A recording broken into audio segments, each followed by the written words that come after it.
Antara dosa dan kebaikan, ibarat seperti membuat kalung mutiara. Bagaimana mutiara pertama dirangkai, lalu yang kedua merangkai yang ketiga dan seterusnya. Demikian pula adanya. Satu perbuatan baik berdampak ke yang lainnya.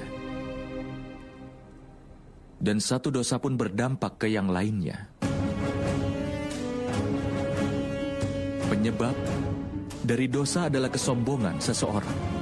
Seseorang dapat menghindari dirinya dari perbuatan dosa hanya saat dia melihat hukumannya.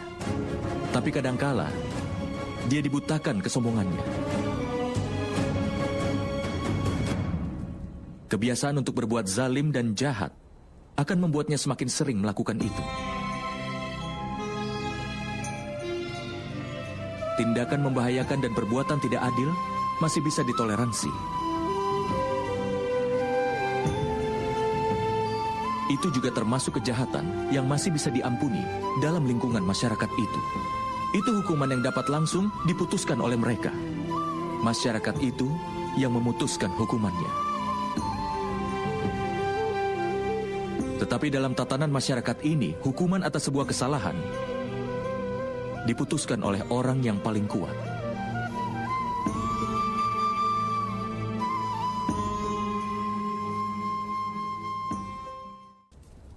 Apakah kau tahu batasan dari pengorbanan bagi orang-orang yang mencoba untuk membangun kebenaran?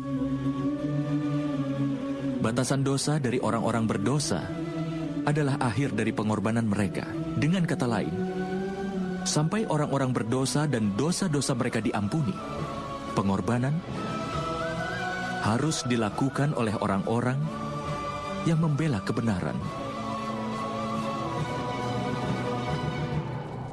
Itu tidak dapat dipungkiri, kan, teman?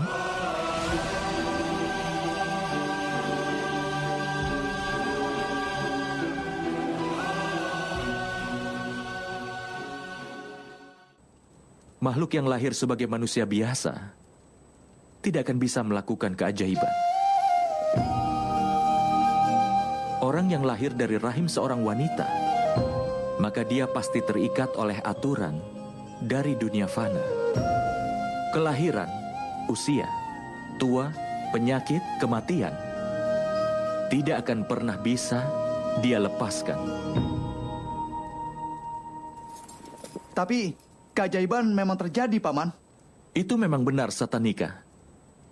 Tapi keajaiban yang satu ini dilakukan oleh dewa.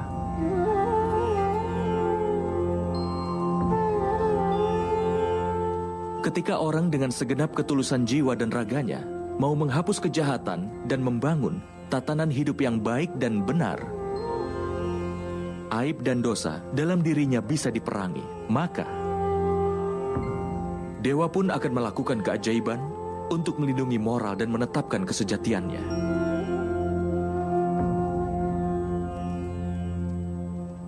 Ketika seseorang berserah dan membuang keegoisannya dan segala dosanya, dan dia pun sudah siap untuk mengorbankan segala miliknya, maka seluruh makhluk ciptaan akan diberkahi dengan mukjizat.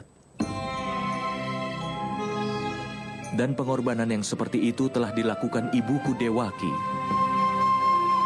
Dan keajaiban pun terjadi di penjara itu, nak. Ini adalah keseimbangan penciptaan. Tapi dewa hanya melakukan mukjizat ketika ada manusia yang melawan hukum alam, namun kesejatian yang sebenarnya ada di dalam hati. Sehingga manusia jangan pernah menyerah untuk berjuang. Setiap kali seseorang berjuang untuk menghindari dosa, bahkan dalam bentuk perjuangan yang sekecil apapun, maka dewa akan melakukan mukjizat untuk melindunginya. Artinya, kalau kalian ingin mencari bantuan dari alam semesta ini dan juga dari para dewa, maka pertama-tama berserahlah dan jauhilah keegoisan dari segala dosa. Belajar tetap tegar di segala keadaan. Tapi ada satu kebenaran. Manusia seringkali lupa bahwa setiap partikel dari ciptaan merupakan bagian yang maha kuasa sendiri. Itulah sebabnya mereka selalu saja tetap terhubung. Seperti cara bunga menyebarkan aromanya di seluruh ruangan. Bau-bauan busuk pun menggunakan cara yang memang kurang lebih sama. Kebahagiaan